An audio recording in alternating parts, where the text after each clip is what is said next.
So don't worry about that. I will handle that for the time being. Yep. In the meantime, like my videos because I just posted a bunch of them. I just showed some of my coworkers videos. Yeah, throwing a tantrum. Where's she at, Mom? In the room with me, she's having a tantrum. She just being her good old crazy self. Can you bring her here? Gumball.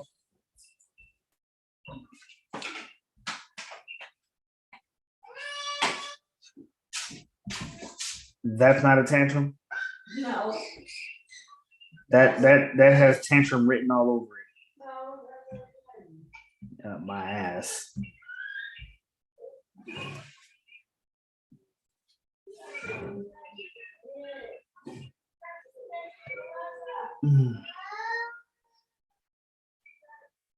Like I don't know what a tantrum sounds like.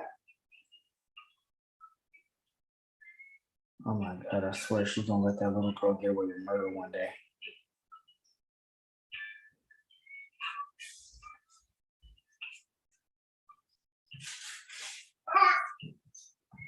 Oh.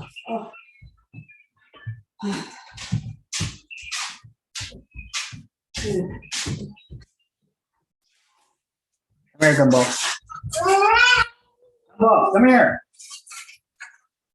Gumball, come here. You see this? Look at it. Gumball, come here. Mom, it's just shaking the scene. Gumball. Okay, yeah, she is. Isn't that what happened to you last time? So, I'm not doing that. She got a whole grandma that's gonna bring it to me. Like a very kind and loving mother that she is. Put too much on. No, okay. Come on. Okay. See, If you don't snatch her up, she ain't gonna do nothing but run again. yeah, I know. No, Gumball, you wanna go with that grandma? Here, say hi to Mama. She not sure if she wanna go to sleep yet. Yeah, come here. Say hi to Mama. Say hi to Mama. Say hi to Mama. Say hi to Mama. Say hi to Mama. What? Pretty mama. Say hi to Mama. Pretty girl. What is wrong with you this evening?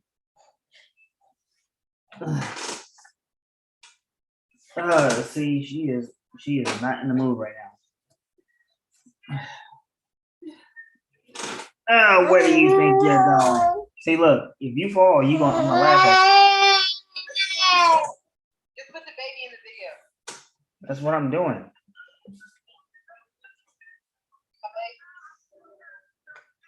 That's my baby. That's the girl. She tired. She acts tired.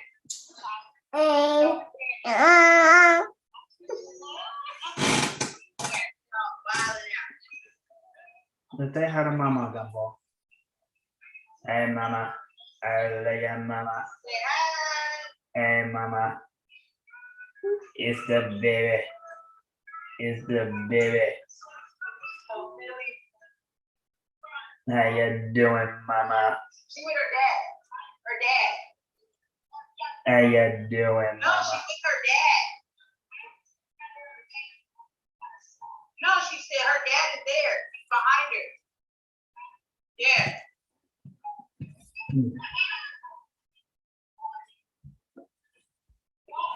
She just wants something that she knows she can't have. She wants something she can't have. No, she want to get away from me. That's all that is. Oh. No, she want to run away. She's trying to run away. She's trying to run from her dad. Look, and just like that, there she goes, there she goes, there she goes. She is going, gone. Just like that, she gone. Yep, I tried. She don't want to deal with none of us right now. She just betrayed us. But that's okay though. Yeah. I'm about to get back to this live stream. So come check out my live stream. Please. What? Live stream. I'm live streaming. Oh, you're on live right now? Yeah. How long were you on live? 2 hours. You've been on live for 2 hours? What the fuck?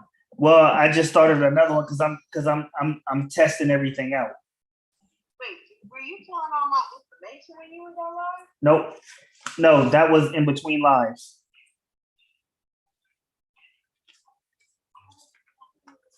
That was in between live streams. Okay, I totally nuked that one.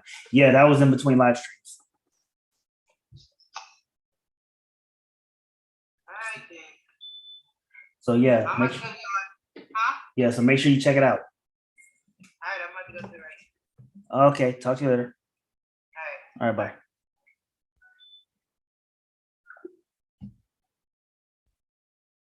Okay, wait a minute. Testing. Testing.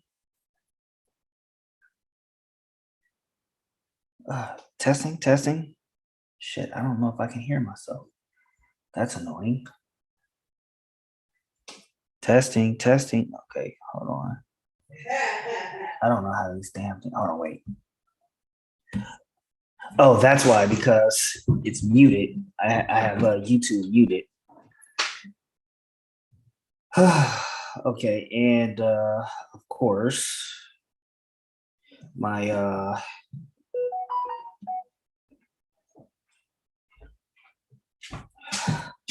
what you call it is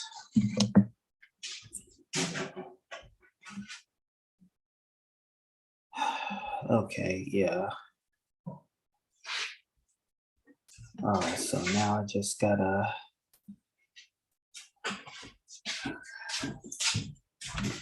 all right, hold on. Now I gotta figure out how to share this thing. Again, guys, we are building it while we're flying it.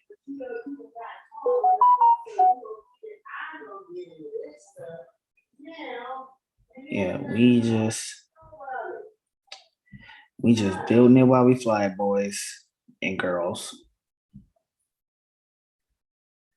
Let me see.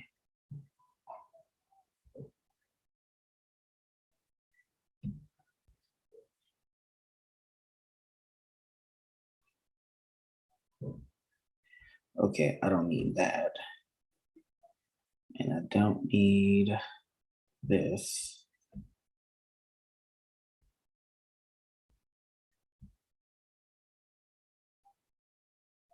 Okay, so that's how you do that.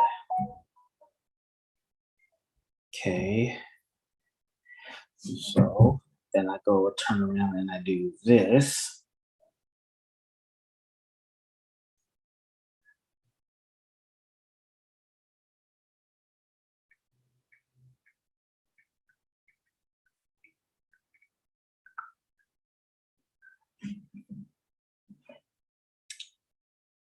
Okay, so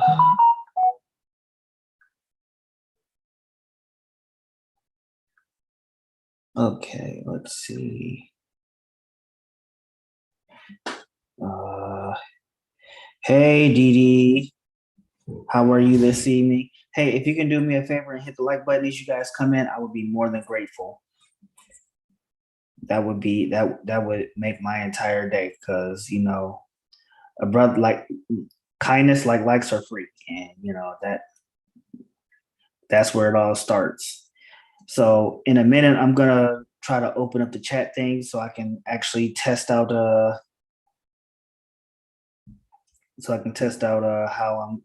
to talk with people,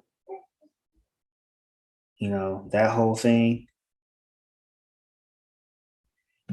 And that ball will get rolling. will get rolling soon, very soon.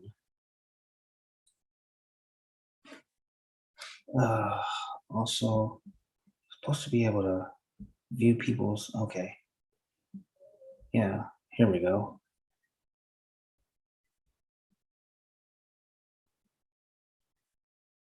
Okay.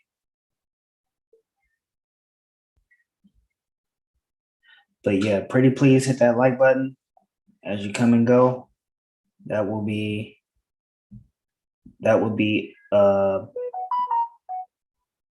very good. Welcome Dinosaur 3490. Again, guys, if you guys can drop a like as you come in, I would be more than grateful. Okay, so basically what I'm doing is I'm trying to figure out this whole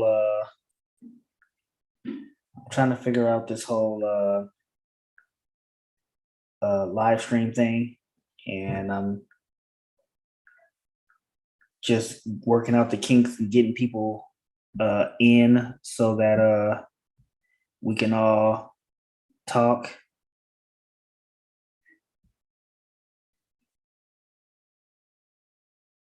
Wait, Dubs. Wait, Shania, is that you? If that's you, oh, D's. Okay, Mark. Okay, what's going on, Unc? And Dinosaur, welcome in. I'm glad you guys are here. Okay. Okay, so I'm trying to. Okay, so in a minute, I'm gonna send a link so that I can actually have people, join in and talk and stuff like that. Because again, I'm working out the kinks, and like a great man once said, you build it while you fly it. Hold on 1 second.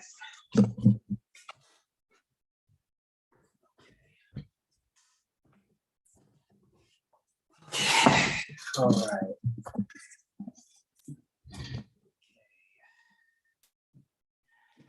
All right. Hopefully, I don't know why the camera is so close.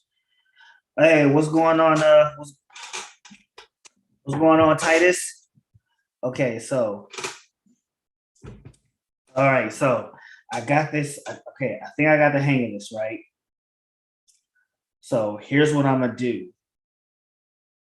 We are gonna fire this bad boy up, and we can have a discussion while we got people here, because they like to disappear faster than my hairline.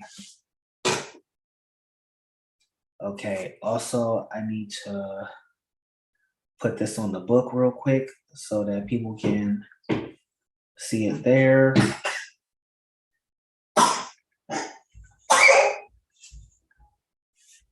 Okay. Because trying to get all this down pack is nerve wracking.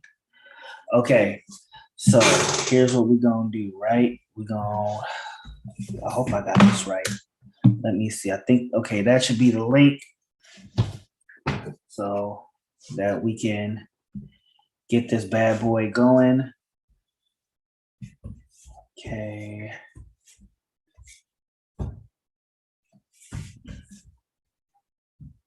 Okay, we got Andre's in here. All right. Okay, so I'm hoping I did this right. And get this bad boy going. Okay. All right. Hey, don't forget to record. Okay, that's what I didn't do yet. Okay, so we gotta hit the Andres in here. Okay. So do I hit record on computer or record to the cloud? Record on computer because you're gonna. I'm gonna get this right. Okay. All right. Now, how do I get? Okay. See. All right. I might have goofed that one. All right. Hold on. I totally goofed that. All right. Crap. Okay. So I just gotta get okay, Andre. If you're watching, if you can try to come back in, so you can try that again. Again, I'm working this out as I go along. And okay, so all right, that should do it. Okay, now I just gotta partition the screen so that we're all together here. One Okay. one thing, Hatter, So put it on I just gotta get okay, Andre. If you're watching, if you can try to come back in, and you try that again. Again, I'm working this out as I go along. And okay, so all right, that should do it. Okay, now I just gotta partition the screen so that we're all together here. Okay, now how do I do one thing, Hatter, so put it on I just gotta get okay, Andre. If you're watching, if you can try to come back in, and you try that again. Again, I'm working this out as I go along. Okay, I hope I did this right. So, all right, that should do it. Okay, now I just gotta partition the screen so that we're all together here. Okay, I hope I did. Okay, so I have a serious case of lag. I don't know why. Okay, Andre, if you're watching, if you can come back in, try that again. Okay. Okay, I hope I did this right. All right, that should do it. Okay, I'm just having a serious case of lag, so I'm trying to figure that out. And then a Hatter is you have it has like a 7-second delay. So yeah, if you mute your YouTube, okay, which I you did. can either mute your YouTube or don't have any sound coming to your Zoom. But it's probably better that you do it through your YouTube because it's gonna whatever we say here is gonna show up on your YouTube. Yeah, no, that's why I have YouTube muted. Okay. Yeah, so it won't be no double. That I had to figure that out the hard way. Okay. Yeah, so YouTube is muted, and the audio is coming between my headset and my microphone. Yeah, that's exactly how you need it too. Okay. That's exactly how you need it. Okay, so I finally got this part handled. Okay, so I can actually set that up. And since I got you here, I need you to tell everybody watching that catchphrase that you have, which I love to death. I want everybody to hear it. Hey, this is DFG here, the man with the golden voice, the lady's choice, and of course, smooth as a Rolls Royce, coming to you live from the 571 where I get things done and I'm having fun. There we go. And so, since I got you here on this wonderful Wednesday in your time evening, late afternoon for me, while everybody continues to watch my hairline fall back like a safety on a Hail Mary play, I'm glad to have you on board. So again, this is just me building it while I fly it. Working on your craft, man. You want to take it serious, you gotta put in the work. And then later on, down the road when you are successful, you can say, hey, this is how I look back in the day when I first started. Yeah, definitely, because this is not easy. Like before I got started on all this, I actually went over to Best Buy and I actually went and purchased all the stuff that I needed. So I had to buy a microphone, I had to buy a webcam. So I was initially live streaming from my phone. Right. And so as soon as I got all this stuff, I actually put it all together. And so that was how it all came together. Okay, so do we want to add in Jason Cyclone? There's another guy who wants to come in. You want to add him in so we can all have a add him in. All right. You're experimenting. Yeah, so we're gonna build it while we fly it as we doing this. Okay, so hey, look, Titus, that is what I do every time I do these live streams. I will roast myself, and we have this going on and on. So again, this is just this is for me is a learning experience. So Hey, just quick. Hey, just a quick. If you're streaming from a phone, you need something like this. okay, It's a base where you can put your phone on, and it keeps everything still. okay, So if you want to, that just a thing. I got this from Best Buy for $20. okay. But trust me, it helps.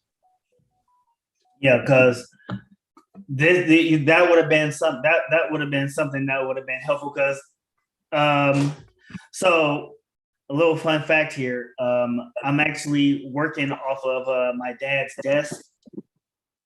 So my dad moved out with his fiance not too long ago, and he has his desk still here. So I started using it while I started doing these live streams, and so I had to pretty much just improvise I had to improvise the whole setup. And it's just been a one-step process through all of this. So it is whew. It's tough. Trust me, I did the same thing. I got a tripod. I got a tripod for when I'm at home, and I got my phone and my MacBook when I'm on the road. So if I'm traveling, I'm on my MacBook right now. Right, So right. if I'm traveling, I got almost the same setup because usually when I'm at home, I got 3 screens. So I can run different things off of each screen. And then if I need to share screens, I can still see the audience and still watch that and have YouTube up at the same time. I mute that because with the delay, it'll screw you up. Not only you up, it'll screw other people up. Yeah, and you really got all this down packed. So it's like I'm pretty much playing keep up with this.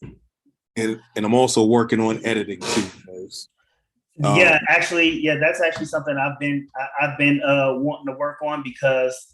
But the thing is that I don't have as much time as I would like. I have 2 jobs, I have 2 kids. In fact, one's right behind me. Oh. Yeah, and then trying to get all this stuff done is not the easiest thing in the world to do. Speaking of which, you want to say hi to everybody? You say hi to everybody? Hey, Gumball, say hi. So this is what you see. This is what everyone be seeing in my videos. This is what I have the distinct pleasure of having have toying with me in my videos. In fact, I don't know if anybody's seen it last night, but there was a video last night that I did. I think I saw it last night. I think I gave you a thumbs up. Yeah, I was trying to get her to sit still so that I could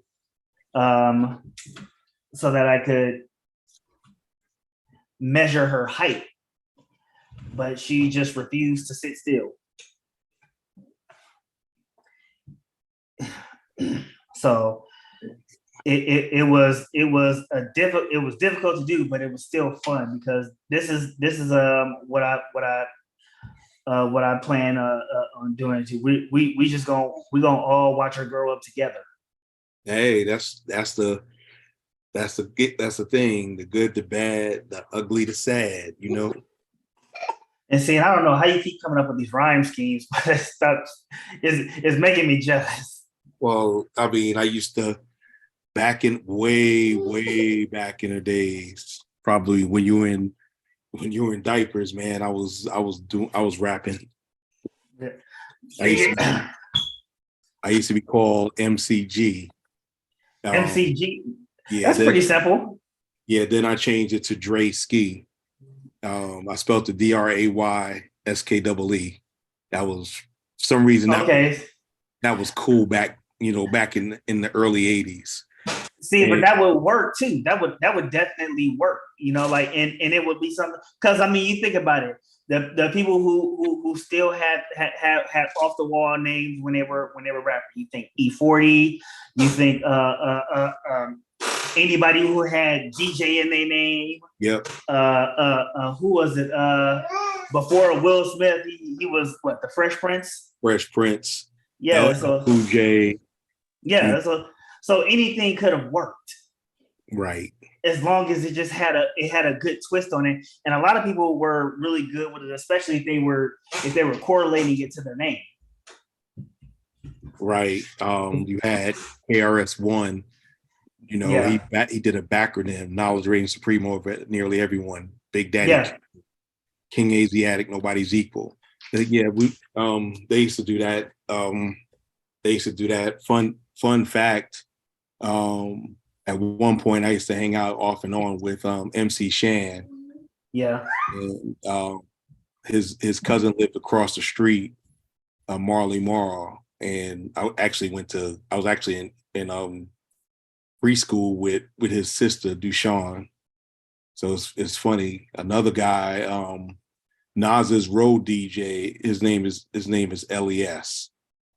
If you look at Above the Rim, and the remix the SWB did with Anything. Yeah. He did that. And on Nas's first album, Illmatic, yeah. He produced Life's a Bitch. I thought Illmatic was all Nas.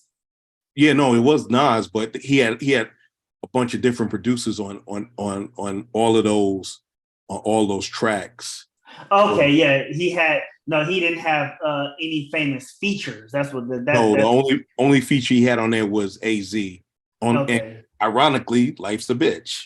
Yeah. So yeah, my boy, we like I said, we lived in the same projects, Queensbridge. We all went to the same nursery schools called Western Queens Nursery School. Okay. A lot of us grew up together, and you know, most of us still know each other to this day, the ones that are still here breathing. And that's good. I mean, I like when people can carry those lifelong friendships and stuff like that, because I actually have a few myself. Now, I'm only 36, you know, so, and I actually have a friend that I've had since birth, you know. He's only a day older, and we was and we had known each other since we could walk and talk. And I'm from Oakland, so we had we lived in Lower Bottom, Cypressville, which is also where my dad is from, and we had that whole. That we just been friends ever since, you know, and I try to keep in touch as best we can, but we all have separate lives. We live in separate places, and but at the end of the day, when we do get in touch, you know, it's like we never parted. Yep, that's how me and my crew. It was funny because we got our name from a pair of jeans that nobody's probably ever heard of these days, called DoorDash. No, never mind. Sergio Valente. They were a competitor. They were a competitor to Jordache. Okay, they were a little less. They were a little less costly than Jordache. Jordache at the time in the early '80s were $100, and you know, $100 back then was like about that was a lot. It was about 500 now. So how people buying red bottoms, you know, for 600-700, you know, 40 years ago, they'd have been about 100, 150, but that's still a lot of money when the minimum wage is $3.35. Yeah, but, definitely. Yeah. So we call ourselves the Sergio Valente crew, for short, the SV crew. We had 4 MCs and 2 DJs. 4 MCs was myself, Dre Ski. We had my man, Father Divine. He was MC Rocky D. We had my main man, William Dobson. We all called him Anthony. He was Dobby D. And we had this guy, Tracy Fleminster. He was DLB. So we had he was BLB, not DLB. DLB was with the Fearless Four. So we Okay. we had our rhymes. Our DJs was DJ ACS and DJ WAJ or DJ Fresh. Back then we said Fresh. Yeah, that was the thing. Yeah, because I know there's like a million words for that nowadays. So we used to do we were like a minor crew in Queensbridge. We did parties. People knew us, but we wasn't like we wasn't like Mainstream. blown up. Yeah, we wasn't blown up famous, but we used to Yeah. do parties all the time. And if you ever listen to the record called The Bridge, Shan basically covers the history of hip hop in Queensbridge. Okay. Yeah, so like I said, today, Mobb Deep, Nas, they were all a lot younger than I am. So they was like they were little kids when I was in high school. Okay. So you do you do rap. How long did that last? Off and on, I rapped in high school and up to my freshman year of college. Then when I was in college, I shifted more towards DJing. Okay. And I DJed till my son was born in '93. Did you use the same stage name? Yeah, I was still Drayski, DJ Okay. Drayski. I would still do my thing. It was I was in grad school at the University of Kentucky with me and my man Reg Edwards. He lives in Oakland now. But he's from Mount Vernon, Illinois. All right. He lives out in Oakland now. So he had equipment. I bought we had the records. We used to DJ in Lexington, Kentucky, like every Saturday. And I do my thing. He do his thing.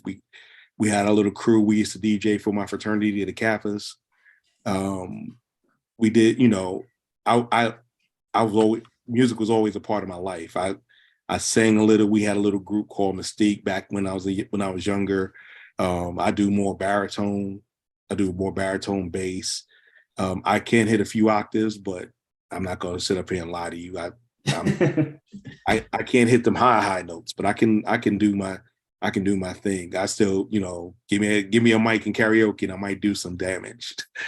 Yeah, that's actually how it is with me. See, because I've always been into music. I've written songs, but I've never known how to go and record them. So I've never recorded a song. I've never done a show. I've never done anything. But and to be honest with you, I can't hit a high note either. So it's okay. So you do music, okay, and then you graduate from the University of Kentucky. No, I didn't graduate from Kentucky. I got my undergrad from a small school in South Carolina, Benedict College, HBCU. I went to Kentucky for my PhD in chemistry. Okay. But I did not finish because I lacked discipline, and I found out, once you really got to do the work, yeah, if it ain't in your heart, you ain't gonna do it. Okay. So you get through with college. Where does one second? I know the alarm. I call them the alarm. She just hit her head on this desk. Yep. And, Trust me, I know that. Hey, one thing I know about little girls, they have a pair of lungs. do they? Yeah, that's why I call it the alarm. Oh gosh, I had boys though. I had boys, and they would scream, but not like the little girl. Yeah. Look, I know that's gotta be a toughness in its own right. See, I don't have boys, so it's like, this is for me is a challenge in and of itself. Yeah. She's inadvertently going to teach you how to treat women. And does she ever? Because I try to be no, you don't put that in your mouth. Sweetie. And of course, tantrums ensue when I tell her she can't have things in her mouth. Mm-hmm. Okay. Yeah, she's been moody lately because she just getting over. She's probably tired. Yeah, more than likely. Yeah, don't let her go to my advice, don't let her go to sleep before. Oh no, she was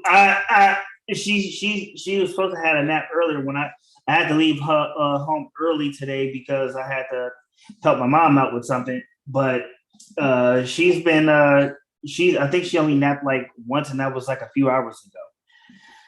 Yeah. Okay, so shifting gears, right? Okay, so you get through college, and I have to ask, where did the Army come in? Well, I first went to college in '84, Brooklyn College in Brooklyn, New York, Mm-hmm. where I played football. I was a flanker, but I had zero discipline, so I joined the Army. I got in, wound up going into the reserves, then went to Benedict where I finished school. Okay. After that, I was in grad school and I really wasn't doing anything in my life. And then my son was born. So I need to do something in my life. And that's what the second part of the military came. And that's when I went as an officer. Oh, and you were the big wigs. Well, you know how it is with JOs. I was a JO and JOs are Okay. JOs. JLs are JLs. Yeah. I went from, now imagine going from junior enlisted to junior officer. I mean, I know the expectation, the discipline, the way you have to carry yourself is much higher than that of an enlisted person. Because I was a sailor and I was pretty much got as high as the equivalent of a sergeant. Yeah, so you got up to second class. Second class, yes. Oh no, trust me, I speak Navy now. Okay, all right, good. Funny thing, I learned DNC through Navy JROTC. Yeah. So that helped me. So when I went into basic training for the Army, DNC was nothing to me. Yeah. And seeing the crazy thing is I actually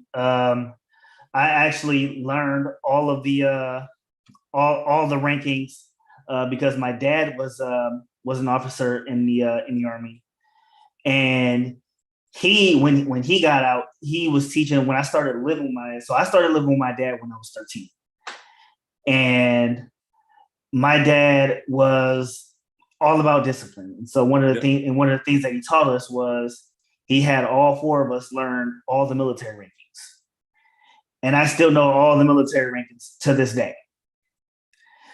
Except for Space Force. That doesn't count. Oh, that doesn't count. Yeah, about to say space cadets or space cadets. That's all I call them. Yeah. So you get through the Army. What was your highest rank? I retired as a lieutenant colonel. Oh, so you was up there. Did you did 20 or 30? I want a total. I'm dealing with the Army 31 years. Oh, okay. Yeah, you really did go career. So I did 6. That was the plan. You know what? That was the plan when I went in as a equivalent ensign or second lieutenant. Yeah. So I'm just gonna do my 3 and get out. Well, that 3 turned into 20 something years. Yeah, my initial plan, because I actually wanted to have a long career when I first came in. My goal was senior chief. Right. I wanted to at least make senior chief, but I had a not so good experience, and this is what I tell people when they join the military, when they ask questions and they say, "Will it be as good for me as it was for you?" And I say, experiences will vary. Okay? Right. You're not going to have the same experience I had, even if you go through everything you go through every schooling that I went through. You're not going to have the exact same experience. You're going to have different people. You're going to have different experiences. The people around you are going to be entirely different. You're not going to have the same experience. Where I had a guy standing next to me from Texas, you might have a guy standing next to you from Hawaii. Right. You just never know. You're going to have and it's always going to be different. So I always tell people, experiences may vary, but it's really all about what you want to do. And so when I was going through the ball, don't do that. Go back to grandma or do that. Ugh. Yeah. So when I was going through it was completely different than how you went through or how anybody else is gonna go through. So when you mentioned in a previous live stream that I did that you had played football in Germany. Were you deployed there? No, I was stationed there. Okay. This was my oldest son was about maybe going on 95, and I used to take him he was like my accessory because I took him everywhere except for work. I was going to play offense, but I got more run on defense, so I played free safety, Okay. and sometimes I play strong safety. I could have played corner, but I had the speed to play corner. But I rather to be in the action, and a lot of times, with Germany, you were only allowed to have two foreigners on two non-Germans on the field at any time for the team. Okay, yeah, because anything else would be cheating. Oh yeah, trust me. But they had we had a dual citizen on our team. Our quarterback was he was German, but he had an American passport for it. Okay. Yeah, so for me, and this is funny because I was never good at this position. We had a Captain's Cup league when I was in the Navy. And believe it or not, I was starting I started off playing wide receiver, but the first year I was dropping everything known to man. Keep in mind, I played wide receiver in high school, but I was dropping everything known to man. So when I was doing this Captain Cup league for our command, I ended up switching to cornerback. Now, I never played cornerback a day in my life, but I was pretty good at it. Right. Well, and the reason why, and that's why I did so well at safety, is that as a receiver, you know people's tendencies when they're going to make their cut, when they're going to, how they line up, where their routes are going, and a lot of times you can actually jump those routes. You study film enough. You know when they're going to cut. Okay, so he's going to cut here, so I'm going to let him think he's got it, but I got the angle. Right. So it's easier as a corner if you played receiver. It's easy to play a DB because you know where they're going. Yeah. You know where they're going. If the other way around, a lot of receivers are awful route runners. Oh boy. I mean, because the best route runners actually are your possession guys, because they have to be precise. Because I hated slow receivers. Yeah, see, I was a slow receiver. Slow receivers are the worst, and because they're going to run their route precise, and you know where they're going, but how they cut, how they, because they can't do a dime cut, they'll do a chop cut, and that's how they create separation. Yeah. If they're running a deep five, they're gonna go 10, not 9, not 11. Yeah, They're gonna do 10 and then cut. So as a safety, especially as a safety, you have to understand that you have to look at the whole field. Especially when I play free safety, you can see the play developing at a different level. Definitely. And I got burned one time. I ain't gonna lie. Dude did a double on me, and he split us. He split me in the corner because we were playing the zone, a 2 deep zone, and he did a double move. He did an in the corner bit. Then he did a flag from there. Yeah. And no, actually it was a corner. It was a corner, and stuck in the middle of the field because they had the tight end. There's a tight end on a medium cross. Yeah. So I'm stuck, and I'm like, so I turn, I see the quarterback, looking at me. He froze me, and then he's going for that corner. And I'm like, you hear the worst thing you hear is ball, and it's like, and it's already in there. And it's already in the air. You can't do nothing about it. The funny thing is, the one time I got burned, nothing complicated happened. Nothing being fooled happened. He just ran right by me. I was trying to play catch up and just ran right by me. There was nothing I could do about it. He was just faster than me that day. Was like he ran a straight go? He just ran a straight go and ran right by me. Hmm. Nothing I can do about it. Okay, so TNT 9 Fisher said I had the full package. Bro, we all had the full package at one point in time. But don't sell yourself short. See, I know TNT 9 Fisher, he trying to be humble and modest. No, he know damn well he still got it. He still got it. And I hope y'all won the championship this year, because y'all know I got suspended for the remainder of the season along with Michael and Zay.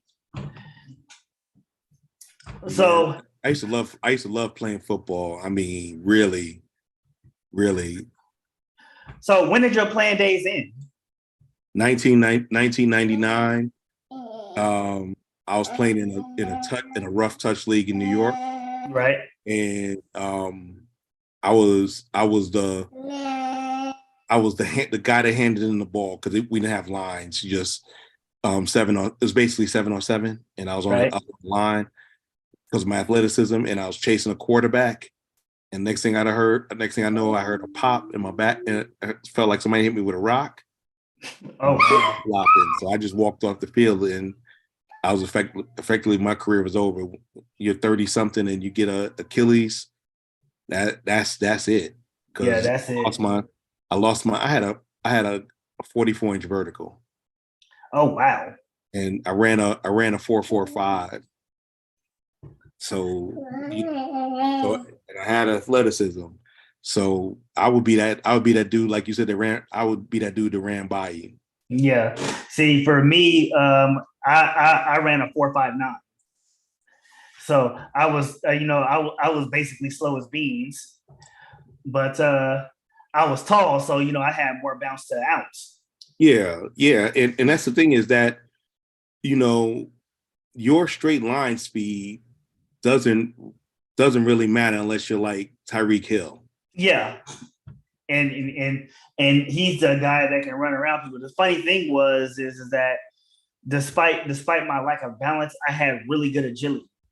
The problem with me is that while I was in the Navy, you had real skinny ankles. Yes, I had real skinny ankles, which one broke 3 years ago. But the thing with me is that what killed my speed was while I was still in the Navy, I had a bad case of knee tendonitis, and come to find out that I was flat-footed. So my heels was causing a lot of pain in my knees. Right. And so I ended up remedying that with insoles and stuff like that. So it helped.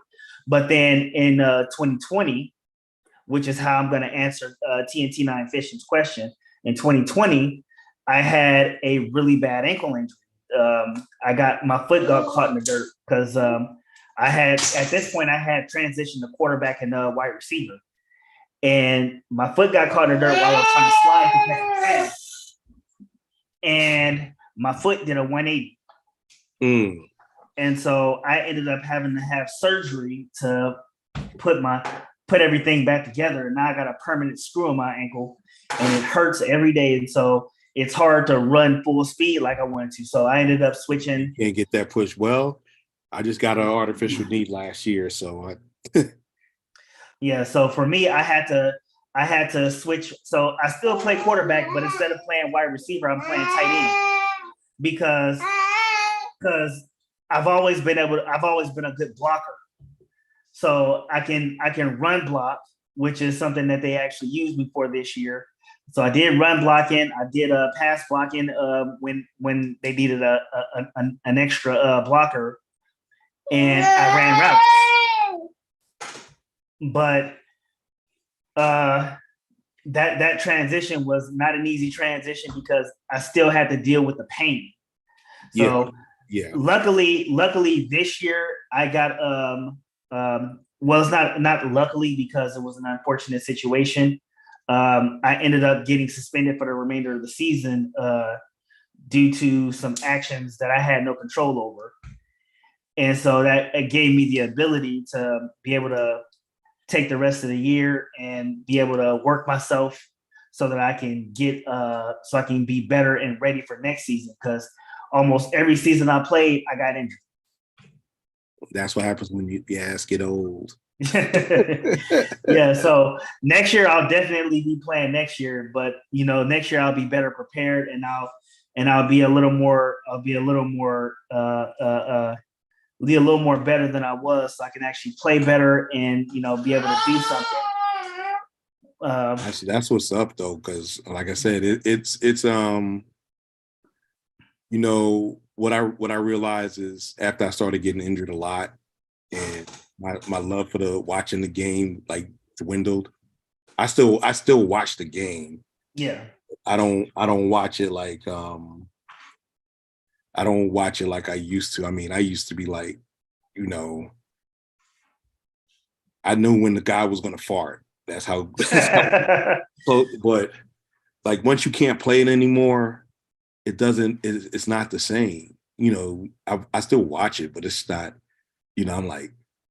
I'm like, man, because you think you can, in your mind, you think you can still do stuff you did when you was 20. Yeah. Well, for me, like, in spite of the fact that, I didn't make it like a lot of us, I didn't make it pro like I would have liked to. The thing for me is that I love the game so much. Yeah. When I'm watching it, I'm living it through those guys. And I know that doesn't mean much to a lot of people, but it means a lot to me. So like when I'm watching, I'm not just watching. I'm not watching just as a fan. I'm watching as a player. I'm watching as a ref. I'm watching as a big brother, even because right. we're older than a lot of these guys now. But I'm watching these games, and even when I'm saying when I'm cursing the high heaven and telling and saying the ref made a bad call, I'm still saying, okay, this happened right here, and this happened right here, and this happened right here. And so, I'm still studying, and I'm still learning the game, as it were. So and that's cool, because I watch it more as a like you said, kind of from like a coach's view. Because that's how I did on the field. If you know people's assignments and you know where they're supposed to go, you've won 3/4 of the battle. Yeah, definitely. It's just a matter of timeliness and you being at the right place, you being where you're supposed to be. Because a lot of times you notice especially in the pros, those windows are so tight because those guys stick to their assignment. Oh yeah, definitely. Because it's definitely a do your job or you fail type of thing. Because a lot of times, especially if and this is what we take for granted, Hatter. The throws and the catches that are made, they make it look too easy. Yeah. You throwing a 65-yard dart across the field off your back foot, and the receiver's catching it between two men that he's wearing like t-shirt and underwear. For sure. And oh man, I would have made that play. He wouldn't have made that play. It's like I wouldn't have made that play. No, but I'm saying, and this is what I try to tell a lot of people who are not really knowledgeable in sports, like haven't played. I said, no, he wasn't supposed to make that play. That play 99 times out of 100 doesn't happen. In fact, analytics prove that on multiple occasions. They actually go through it. I don't know how Next Gen does it, but they actually talk about the probabilities of certain catches being made. Exactly. So, but we look at it like, yeah, I could have did that. I think myself, I'm like, I couldn't have done that. Well, when I was 30, I could do that because I've done, I could do some of those things. I was like, remember when Jimmy Graham was like hot in the league about 15 years ago? Yeah, definitely. We had the bunch of touchdowns. Yeah. Now, one of his things, how he got open, was Breeze would throw it up to where only he can get it. He was a big guy, and he had a good vertical. Because if you're 6'6" and the guy guarding you is 5'9", 5'11", you got a 80-something inch reach. They got a 65, 70 inch reach. Are they really gonna be able to stop you? Exactly. Exactly. And you don't need to have but a 20-something inch vertical. And then it's like you're dunking a basketball. Exactly. And in full equipment. And full equipment, yeah. So that's what I was like. I'd be like, man, you know how we talk, we non-pros say that pros suck. Oh, I see. I can never say that. No, no. I can. People who play really don't say that. They just say they're not good pros, and which is legitimate. Which is legitimate.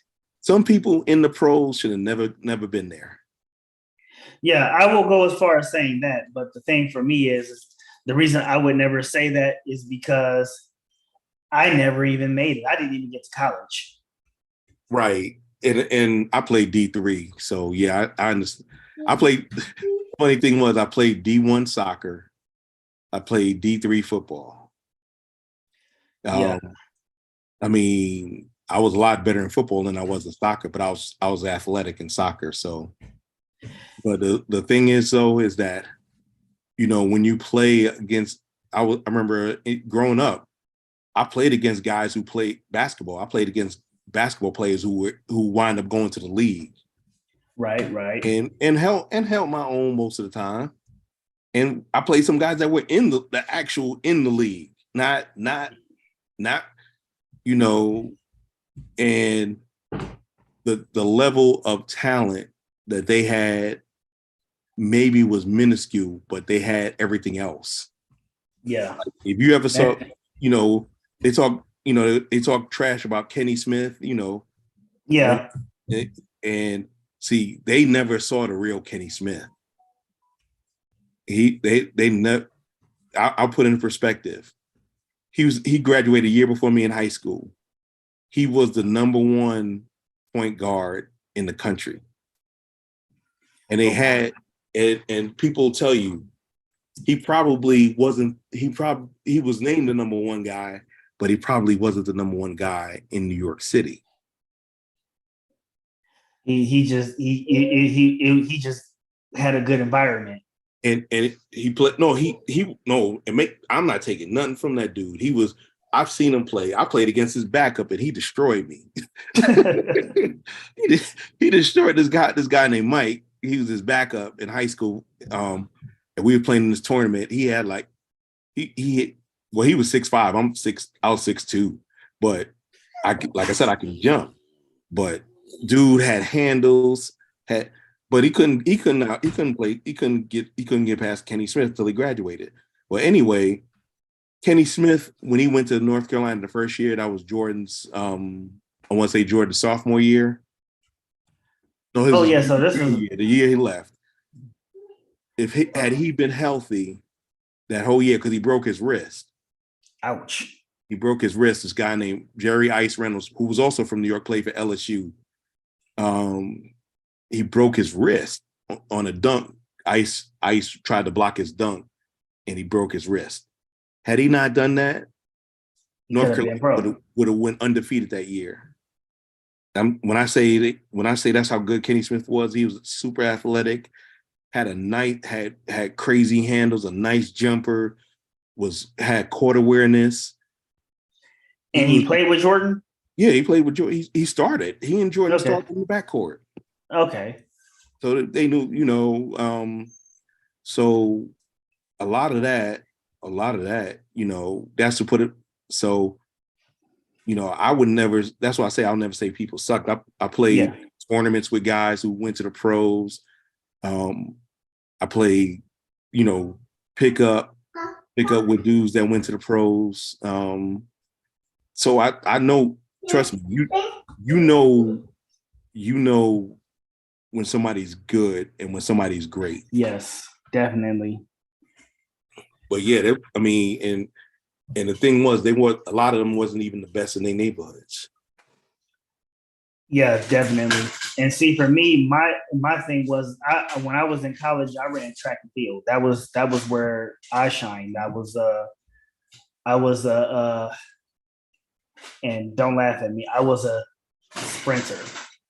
What did you run? I ran The 55, the 60, the 1, the 2, and the 4. I ran the 2 and the 4, and then I had a short stint running the 8. And the funny thing is that I ended up leaving track and field because I got injured. Because I was actually I had the luck of being coached by a guy named Rob Dewar. And when I went into college, my personal best in the 400 was 52.81. Outdoor, right? Outdoor, which by all stretches of the imagination is terrible. Well, but I still made regional. Were you D1? No, but I was. That's good then. Yeah, anything under 55 outdoors for anything below high Division 1, because my best was like 50.23. Yeah, and I was running against dudes from LSU, you know, and they were running 48s. So I was coming in last. Yeah, so when I had left high school, that was my personal best. So I beat Rob Dewar, and my first year, I got hurt in my first year, but when I came back to finish the season, I went to regional, running 49.8. And the only reason I didn't improve any further after that was because I needed a ride to get to the stadium so that I could go to the next level, and I never got that ride. So I got disqualified because I didn't show up. But when I was getting ready to go next year, I got hurt in practice. So I never even took off from there, and then I ended up dropping out of college. But a lot of bad decisions were made. I mean, the thing is, though, and what I realize is that sometimes it's a matter of timing and how bad you want it. Yeah. First time I went to college, I took it totally for granted. I ain't had to pay for nothing. I ain't had, I was like I said, I was on the football team. I was good. Yeah, but, when all that went away and I joined the military and I came out, I was like, I couldn't get this up. So yeah, I was disciplined. All right. So switching gears. One of the things that I see you do when you're on YouTube is you're being a parent, and you talk about having a child with special needs. So yeah, that's a tough one. When he was born in 95, February 95. Everything was good for the first 6-7 months. We didn't see any problems. And then one day he sat down and would not get up. We thought he couldn't hear. We had his brain tested. He was born in Germany. So the German medical system is like 800 times better than the US. Okay. 800 times. Yeah. Now I put my life on that. Anyway, so he got tested and they found out his hearing was normal. So then we got him tested for autism and we got him early intervention. As he grew, I had to learn not to be so parenty and jumping on his behind.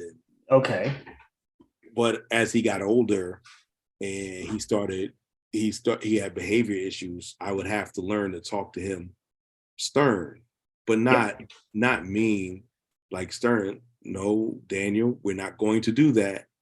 We're not going to do that. As a matter of fact, I got back. I was traveling yesterday, and I get a call from his group home manager, because he's in a group home facility with other men with disabilities. Okay. He was supposed to go to the dentist, and he didn't. He said he didn't want to go. So she called me. So I'm talking to him like, dude, you're supposed to be a man. Yes. You going? I said, okay. So she said, well, he didn't want, we had a free schedule. I said, okay, so I'll go next week. So when I come back from my trip, I'm going to hit him up and like, we're going to the dentist. I got to take you to the dentist. See, causing me money. And he's like, I'm sorry, daddy. I'm sorry. I'm like, you want to act like, say, you always talking about you're sorry. He's very, oh, make no mistake. Don't think because he's autistic means that he doesn't know what he's doing. That's Right, what right. you can't always feel sorry, because a lot of times they can read people and they know how to react to people, because he'll try stuff with other people that he know I won't get away with. But the biggest thing he taught me was be patient and learn Yeah. how to deal with people, and learn not to be so, because being a military officer, you used to being not demanding but forceful, Yeah. commanding, and I had to learn to not be as forceful, but be straightforward in telling him when I'm not happy with his behavior.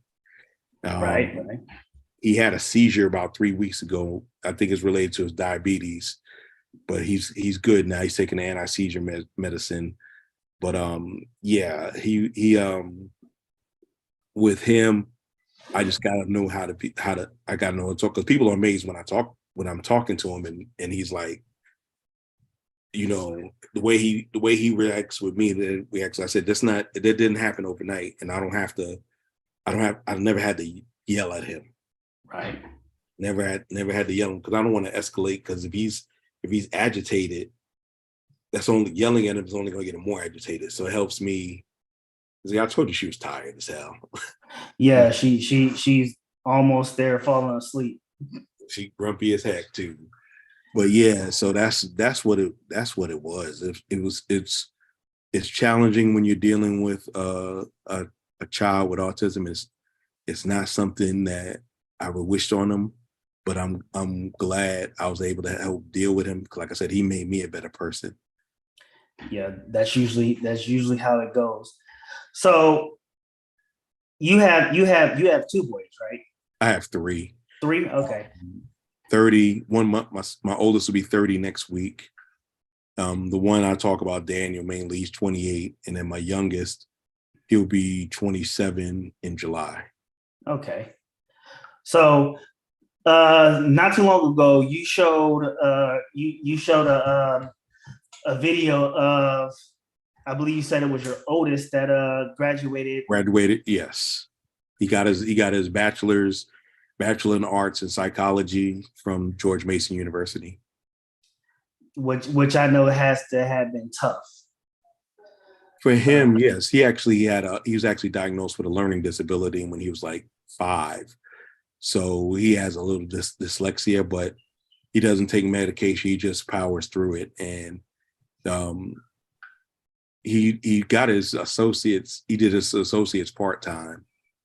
And then his partner just asked him to, you need to step up and get this associate. So get this bachelor. So he went and it took him about 3.5 years, about 3 years. And then he got his bachelor's, and I couldn't have been more proud of him, because I didn't think he wanted to. I think he just wanted to get his associates and just be okay with it. The fact that he even took it that far is huge in and of itself. So Exactly. I would imagine how proud you must have been. Yes, his mother and I told him. So he graduated with a higher GPA than both me and his mother. So I was like, hey, you've done better. And that's kind of, I told him his whole life, I said, look, I just want you to be a productive citizen. Yeah. You don't have to do great things. I just want you to be the best human being you can be. And I think he's done that. I love my son. I respect my son.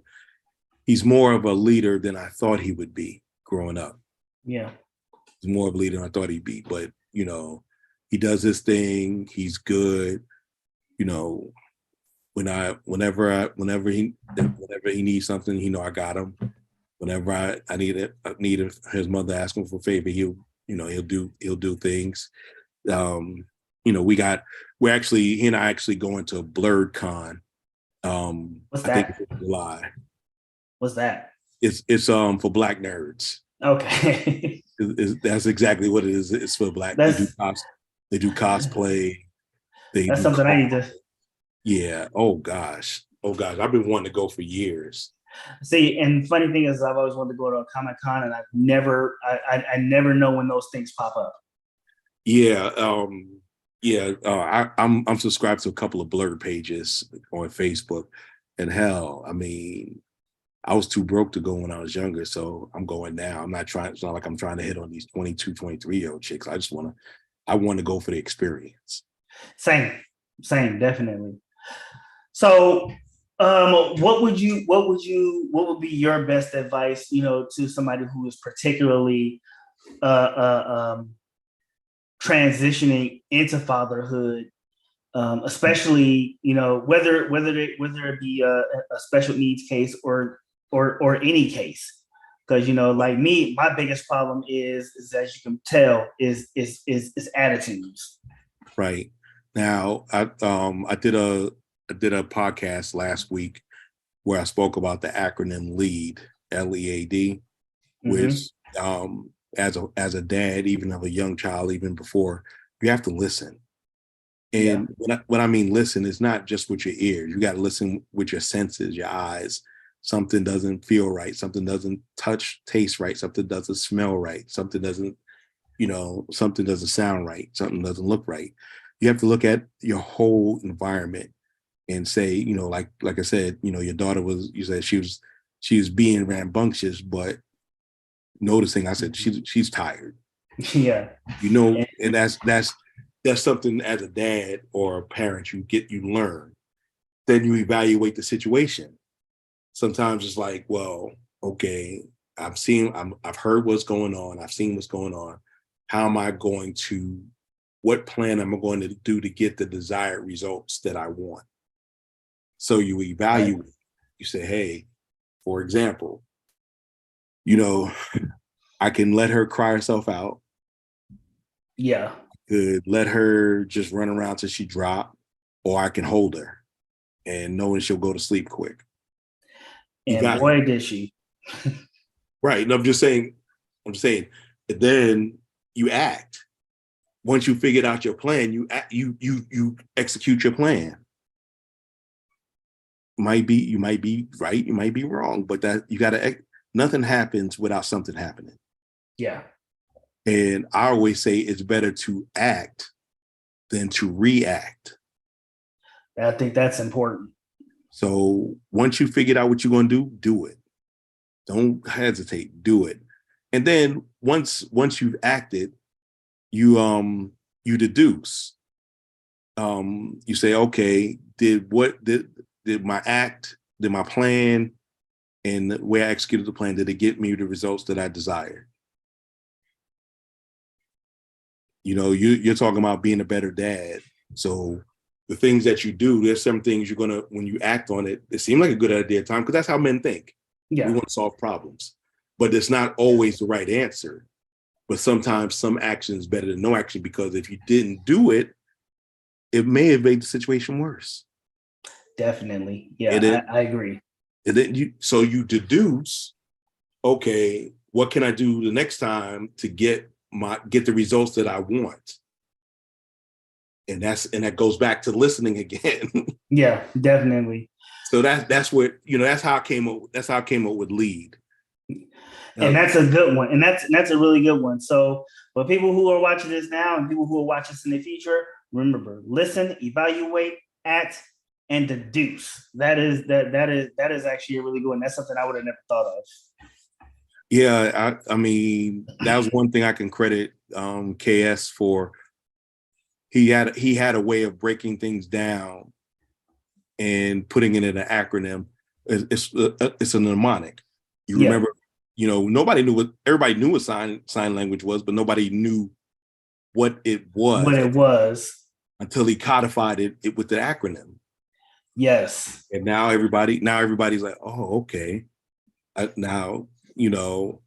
So I didn't agree with everything he said. He's a fraternity brother of mine, but I understood what he was trying to do. And I know we're not, he can be replaced, but he can't be, you know, he can't, nobody can fill that gap. Nobody can duplicate it. Right. Yeah. So switching gears to that, right? Because I think this is in one of the spaces that in which he met, which was content made by Kevin Samuels. How did you get into? How did you come across Kevin Samuels and content creators like him, be it the Red Pill, Manosphere spaces, and things like that? How did you come across that stuff? Well, about 5 years ago, there was a guy named Angel Ramirez, a guy from New York, that he wasn't talking red pill, but he was talking about women in activities, and that's the first time I heard of Tommy Sotomayor. Yeah, and I watched his stuff. I'm like, damn, what's wrong with him? But at the time I wasn't understanding. Now, what I realized was that a lot of things that I would tell people when I was in college and back then in the late 80s, Kevin Samuels was right about that. We talked about stuff like that. Yeah. Shahrazad Ali's book came out, and I read both books, The Black Man's Guide to a Black Woman and The Black Woman's Guide to a Black Man, and she had good points in each of them. Right. I would say I would tell people, why do you go to the club and you're not going to dance? Because you don't want your hair to sweat out. So what are you going for? At the time, I didn't put two and two together to realize that before the internet, the club was where women got validation, attention. Yeah, I didn't realize that. You know, I was like, you need to stop being her friend because she don't want you like that. And you know, because I've been in the friend zone. Right. I've been in the friend zone. Every guy's been in the friend zone, but guilty. You know, a lot. What I started doing, how the friend zone helped me was I learned how to talk to women, and listen, because no matter, you know, a lot of content creators say, and this is true, women talk a lot enough, they'll tell on themselves. So when it comes down to other Manosphere content creators, do you have anybody else that you listen to? Well, I go into spurts. Right now, I listen to a lot of Medium Man. Said if you want to know facts, data, and statistics, that's your guy. You know, the usuals: MTR, O'Shea Duke Jackson. Hey, I live in this city. Yeah, said Dr. Hassan. There's a guy, Charles in Charge. He's blowing up. He's blowing up. I hadn't seen I hadn't seen Poor Man's Podcast in a minute. I haven't seen it either. But you know, but I also listen to a lot of non-Black content creators too. Okay. I listen to Successful Single Male, Rational Male, Casual Bachelor, Manosphere. Check out this dude, Manosphere. He does the Lord's work in mining TikToks to find stuff. Also Shisha Zed, Manosphere. I love both of those. Shisha Zed and Manosphere. I watch them both. Okay, before we continue, I just want to say, give a big hi to Black Angel TV. She's my moderator, and Zaneta Taylor. Hi and bye, because she gotta get to work. But they Black Angel TV, she's a moderator, really good friends. They are also a really good friend. They supporters of the content, just like yourself. And Black Angel TV, as you probably seen earlier, she loves your work. But you were saying? Right. So yeah, so we like I said, there's just a lot of content that I do watch. I actually do watch some Tasha K. I can't bring myself to watch Cynthia G. you know. Yeah, never even thought about it. But sometimes you just got to watch stuff that you don't necessarily agree with because sometimes they do have good points. Oh, Pink Book Lessons, and of course, I was just watching her earlier, The Crimson Cure. Can't go. and I I'd watched be her big up earlier. in her. You know, I'd Yeah, be big I up in watched. her. Yeah, Um, so the guys that I watch well, she said Managed for Highlights Daily, O'Shea Duke Jackson, I Live in the City, shout out to Sacramento. And I also watch, because his work is actually pretty funny, I watch Destro Reborn. And I've watched him too. He is funny. hilarious. He It's is funny. hilarious. He is funny. I also watch a common friend, Daughtry the Misfit. Yeah. Uh, I was on the show once. I was on the show once. I have not watched Eight at the Table, but It's a little bit. It's not an easy watch because there's so many people and so many opinions flying back and forth. But they're actually doing great work. yeah. And at one point in time, I watched Fresh and Fit, but Black Angel TV apparently loves those guys. Well, But I watch. Fresh and Fit. They're the equivalent right now. They're equivalent of Shock Jocks. Nothing. I mean, they do their thing. They make any money, but they're the equivalent of Shock Jocks, in my opinion.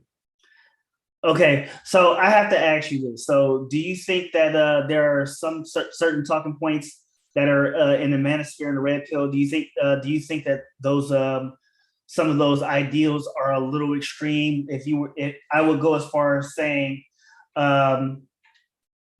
opposite of the sisterhood and feminist movements, where it's just a little off the top, or I'll go as far as even saying delusional. MGTOW. Yeah. MGTOW. And the reason I say, if you subscribe to religion, it said man should not be alone. Mm-hmm. A lot of the incel community is incel for a reason. Hit them where it hurts. So, and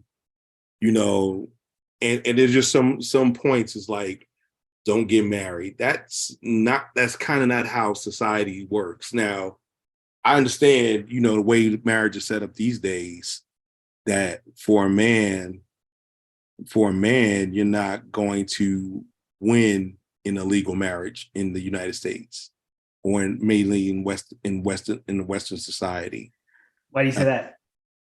Because a woman doesn't have to fulfill her obligations / duties, but a man always has to, regardless, especially if there are children involved. Agreed. So, because I've made videos on this previously, and some of the videos that I do make, they do challenge certain narratives made by the Manosphere, Red Pill, and all those other and all the other groups and whatnot. And as we already know, divorces are initiated 80% of the time by women, right? Yes. And as a person who is divorced, I am no stranger to that statistic, but I always question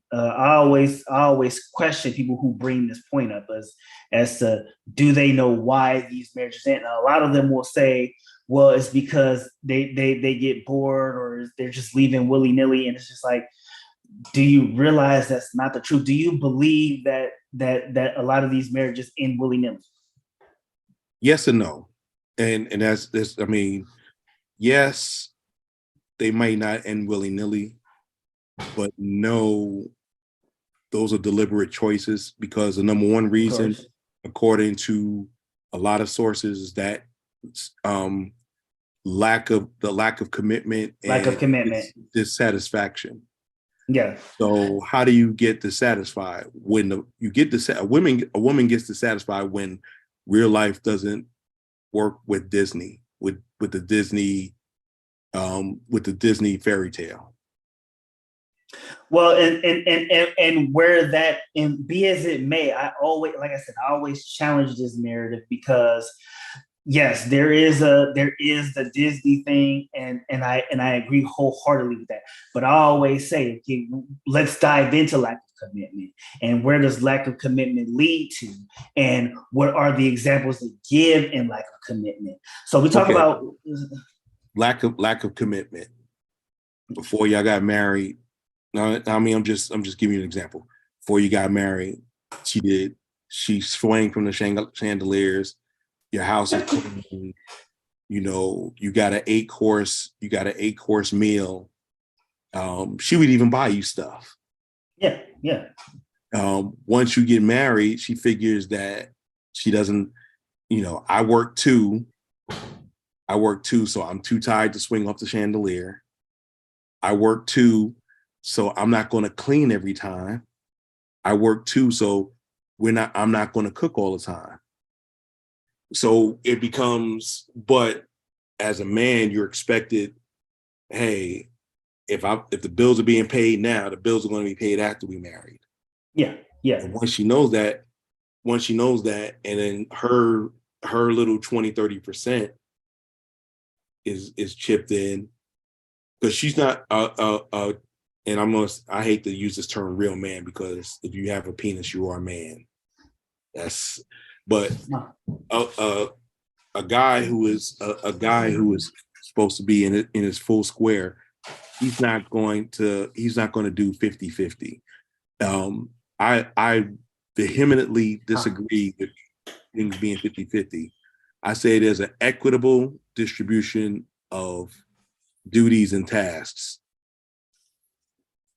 Right. So, you know, if I'm paying X bills, you know, you got the electricity, you got the cable, stuff that, you know, because I'm handling the heavy bills. I got the insurance, the mortgage / rent. Yeah. I'm making investments. I might not have a lot of disposable income, but we're getting what we need to get done. Right. You gotta have some skin in the game. If you're not, I remember my cousin telling me why he and his wife broke up. He said he got home one day and his lights was off. Oh, yep. That is so if you can't handle the little things, how can I trust you with the big things? Yeah. And so now to your point of the biggest reason being lack of commitment, the second biggest reason that I saw in the study was actually infidelity. Now, would you consider that a willy-nilly thing for leaving, or would you agree that that would be a reason to end a marriage? If you're religious, the Bible says, except for infidelity, what God has joined, let no man put asunder. Okay.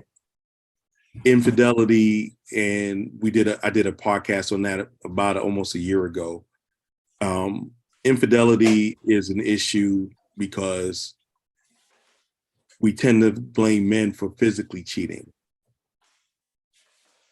Women cheat more emotionally, and they may not have any intent on sleeping with that person. They may not have any intent on actually seeing that person in person, but they are doing something that if their significant other would find out, it would cause problems in the relationship. And that's cheating in itself. If you got a female friend that you hadn't told your significant other about, and you're a guy, you're cheating. Yeah. You're cheating.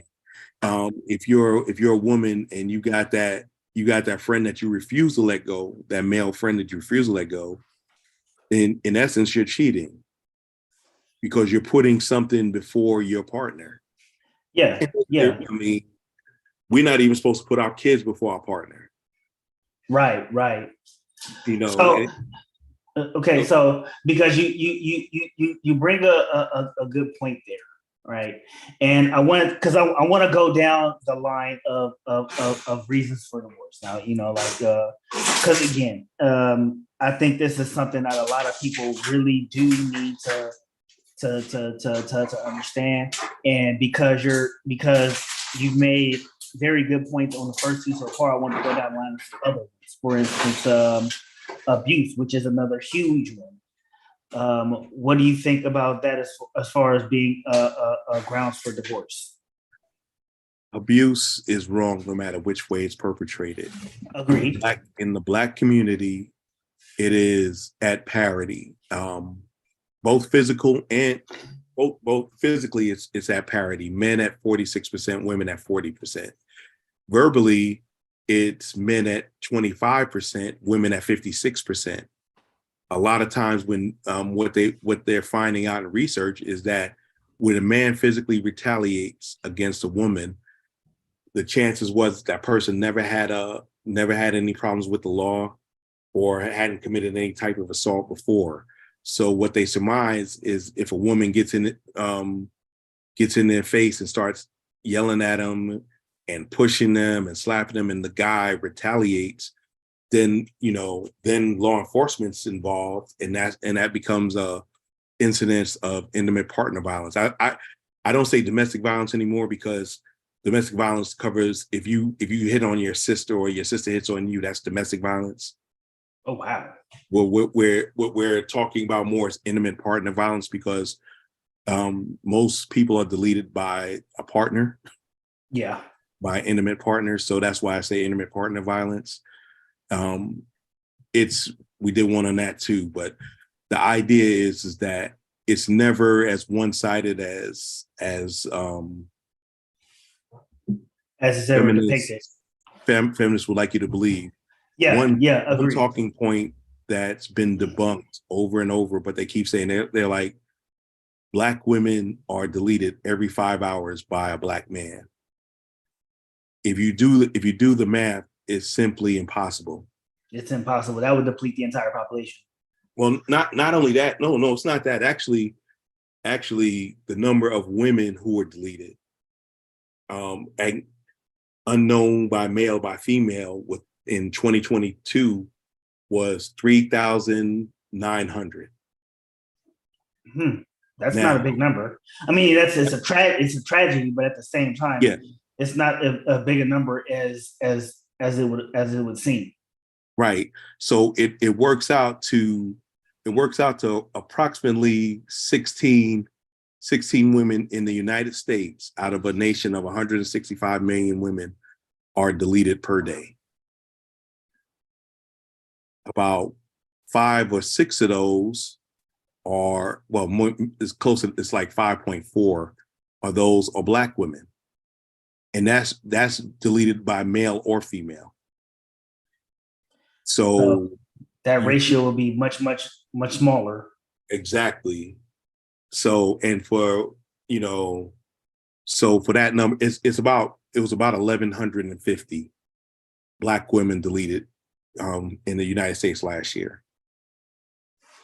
So that's about. Is that by men or overall? No, total. In accordance with the Unified Crime Report and the Department of Justice statistics.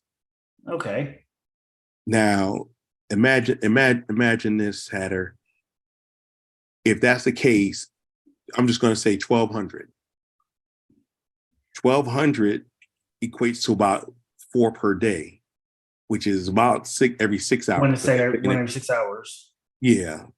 So, and that's what it doesn't state whether it's male or female. Oh. So let's just, for the sake of argument, 1 out of 10 of those is women. So out of those 1,200, 120 are women. That still comes out to about 3 a day, which is 3 too many. I'm not going to say that's not. Yeah, that's 3 too many. But it's not. It is not as prevalent as the sisterhood would want you to believe. Yeah, of course, because that would be 1 every 8 hours. Exactly. So it's not it is an issue, and I'm not going to downplay that, but it's not as big of an issue as they would want the public to believe. That's where I go on intimate partner violence / abuse. Agreed. And again, like I said, do you believe that that would be a good grounds for divorce? Yes, because nobody should live in with feeling endangered. Okay, and these are things that I could, and that's something I can definitely appreciate because like I said, we're going. I'm just going down the line here. Obviously, you would say infidelity. I think you already said that infidelity is a good reason. Abuse. So this is something that I battled with once upon a time. It wasn't the reason for me being divorced, but I think this is something that should also be talked about, and that was addiction. Addiction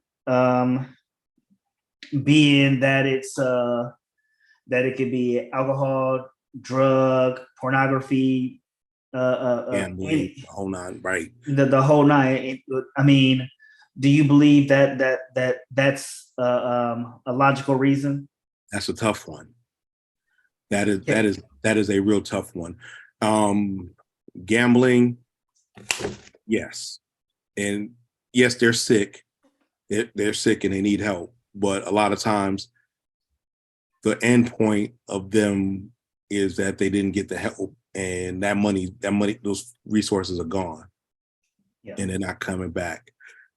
Drugs, a little less so, because that's linked to so many different. They didn't get therapy, so they're self-medicating. They might have been pushed into that life and just can't build out of it. It could be their environment. That one's a little. Alcohol is the same way, because if you can't keep a job because you're always drunk or you get too many DUIs, why should your significant other want to still be with you? Yeah. Because you cannot. And notice I kept it agnostic. Yeah. If you can't function correctly in society and do those things necessary to make you productive, then you don't need to have a family. You don't need that. You forfeited your right to get the benefit of the doubt. Okay. Yeah. I agree. Because most of those, some of those become compulsory, but the majority of those are choice. Yeah. You choose to gamble. You choose to shoot something in your arm. You choose to smoke. You choose to steal to support your health. You choose a lot of your loved ones to get money to go do what you need to do. When that takes over, you've given up your ability for marriage. Now, can you rehab and get better? Yes, but then you have to still repair everything else. That's why, that's basically the basis behind all the Anons. Okay. The 12-step program. A lot of times you gotta realize I had a problem. I am not I was. You was never a former alcoholic. You an alcoholic till the day till the day you no longer breathing. Yeah. However, Black Angel TV says substance abuse, gambling is all grounds for divorce. Yeah, no, I agree with that. I'm just saying it's not something like immediate divorce. If the person knows they need help and they're willing to get help, then they can get that help. But like gambling, no, I'm sorry, there's no recovering from that one, especially if the damage has already been done. So outside of gambling, you think the other ones are salvageable? Yes, if done in time. Okay. If done in time. Okay, so last one before we move on, and thank you for that point, Black Angel TV. The last one before I move on is I guess the best way to put it here was lack of sex, but basically lack of intimacy. Lack of intimacy. Thank you. That is a whole different that's a whole different animal. And that's usually the main reason men file for divorce. Yeah. That's usually the main reason men file for divorce. And that's it, you know, and it's kind of messed up because men do have expectations that they're going to get regular intimacy. Mhm. Regular, not doesn't have to be every night, but regular. But the definition of a sexless marriage is one where there's one time or less a month. Yeah. So it's more of a duty. Why would a woman consider that her duty as opposed to not, you know, as opposed to just enjoying it? What happens, it goes back to a lack of commitment and change in attitude. If I'm not feeling you like that, and women need emotion in order to have that. If I'm not feeling you, you're not going to do it. And after a while, the guy, if, you know, we look for ourselves, we look within, we say, hey, what's the matter? Why? And they say, okay, let's do something about it. If she refuses to do something about it, then you got to be like, we got to, you know, you're not keeping up your end of the vows. Right. Okay. So Black Angel TV, if you can tell us why you don't agree with that, we'll continue on while we wait for that answer. Because I think that's because I want to know from the woman's side, and I'm going to have live streams with women eventually. You know, I just got to get them all lined up first. So when you went now, so now that we have, I mean, obviously you've already known this stuff because you articulated it well, obviously. Is there a way that marriage should be conducted prior to the marriage part, as far as, you know, a couple is concerned when they're talking about marriage? Well, you gotta sit down and have those hard conversations. Yeah. Communication.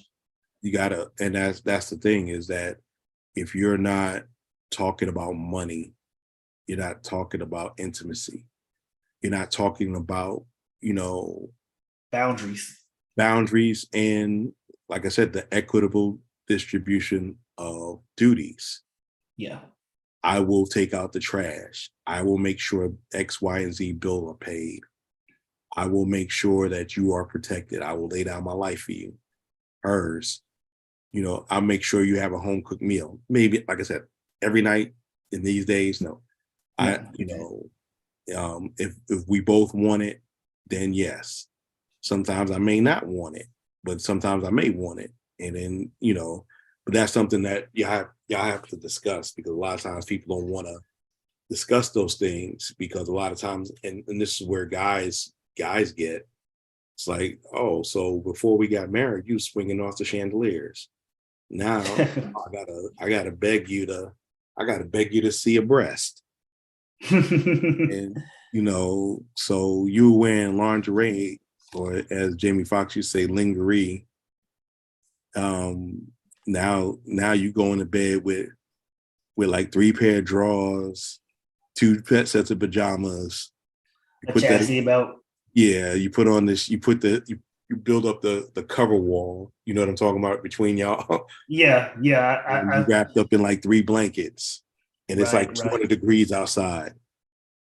So you basically saying ain't nothing happening. And that's it. So a guy's going to feel, most men are going to feel the kind of way.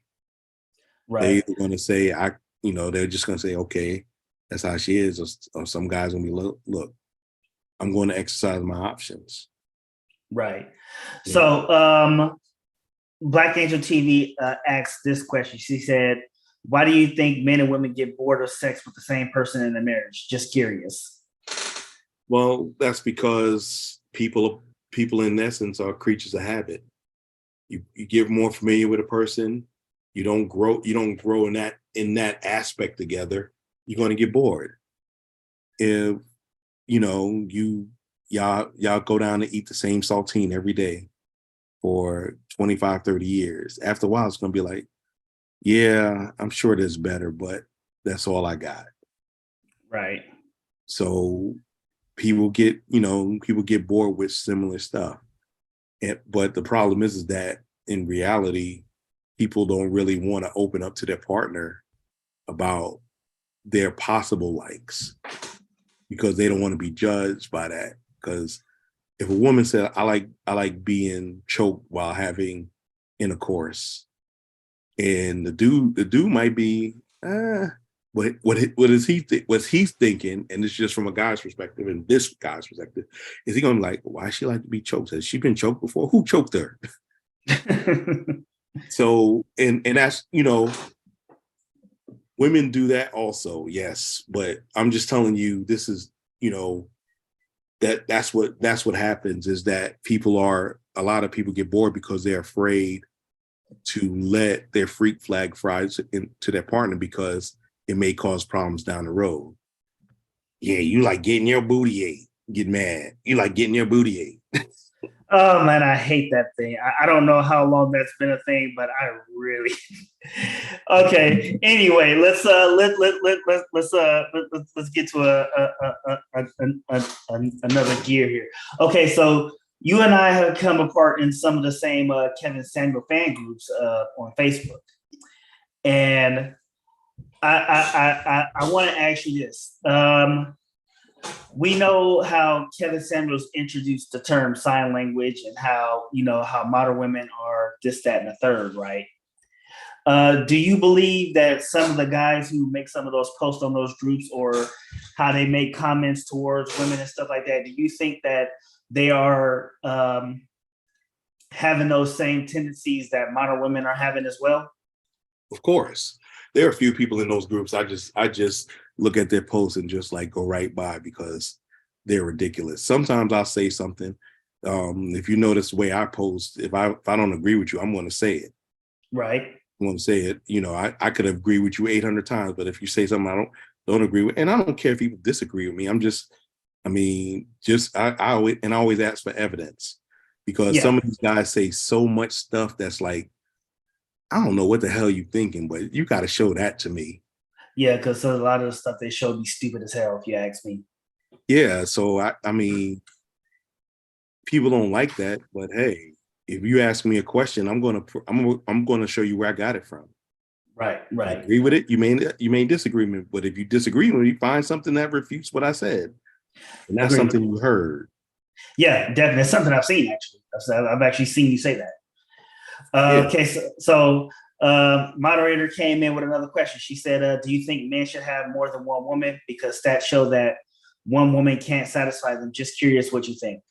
You want to start with that, or you want me to go first with that? You can go first. Okay, so I believe that's a case by case scenario. There are some guys who want to have multiple women, and the problem with it,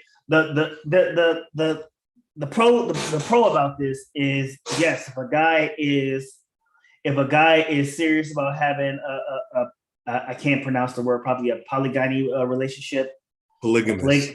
No, not polygamous. Polyamorous. No. Polygynous, which is one man, multiple women. The thing is that although that could be something a guy wants, the problem is that, is he gonna be committed to those women? Because a lot of people will say that they want, the polygamous type relationships, but in reality, they really just don't want to do monogamy in general. They just want to be a playboy, and they're using that as an excuse, and it's a terrible excuse, to say the least. Now, if you really are about having a polygamous relationship, a polygynous relationship, especially, then I think that would work out. But I always tell people that in order for that to really be successful, not only do you have to be sexually attracted to the two women that you're trying to have that relationship with, but the two women, or however many women you're trying to get, they all have to be sexually attracted to each other. And so, there's always that. But at the same time, I also understand the practicalities of monogamy as well. But in reality, I do believe that if it is doable, because Western women are not lions. They're not lions. Okay, they're, if anything, praying mantises. My mama is standing right here. She'll probably tell you the same thing. You know, lionesses, they're, you know, they are an acceptance of a polygamous relationship because obviously there's only one male lion mating with all of them. Whereas, you know, with a praying mantis, the guy is getting that one partner, and that is going to be the last one she gets, and that's the last one he gets. And hopefully, yeah, yes, mom, we know. She just said because she's going to eat them. But at the end of the day, and I hate to use that terminology, but as you can see, she agreed. It's not necessarily the eating part because you're gonna kill him, but you know she wants him to see her as being the last woman that she is with. So you can't call a woman a see. Western men, we want to be lions. We want to have as many women as we can, many resources as we can, and hold it down as long as possible. Women, they're not lions, they're mantises. So I think that's where that comes in. So the floor is yours on that one. Well, I'm going to say like this: a lot of men would give their left testicle to have just one woman. About 70% of men ain't even going to get that. Boy, howdy. Saying that, I agree with you in some respects as far as the polygynous relationships. Yeah. In the West, it's more than likely not going to work. We glorify it. We glorify it on TV with the Mormons. Yeah. And we're saying, well, if they could do it, we can do it. We're especially in the Black community, we wasn't raised like that. Yeah, of course. Two, the issue is that everybody wants to be number one. Yeah. There's no pecking order, no hierarchy. Every woman wants to be the center of a man's attention, or men's, and that don't mean sexual. They want to be the center of attention, and with that type of attitude, they're not going to go for that. They might be secretly in a polygynous relationship that they don't know about. Secretly, yes. Secretly. And I think that's somewhat wrong, because a lot of times, you know, guys lack the courage to say, hey, and trust me, I've done it. I'm not going to sit up here and lie. I be with somebody and try to be with somebody else. You got a girl? I got a girl, but we on the outs. Yeah, I've done it before too. I won't even try to lie about that. I've done it before too. And then when we get caught, baby, please. But the thing is, though, is that guys who are confident and they know that they don't have to take any deal that's offered to them, those are the ones that are going to have those type of relationships. And the women that want to be with them will make waivers for those things that they may not necessarily want, but they don't become not haves because they want a piece of at least a piece of the winner. SOS, your moms knows about SOS band. Sounds of Success back in the 80s. Okay. They had a song called Just Be Good to Me. Right. I was older after I'm singing the song. Yeah, that's a great song, but that's a side chick song. What? Now it says, I don't care about those other girls. Just be good to me. Wow.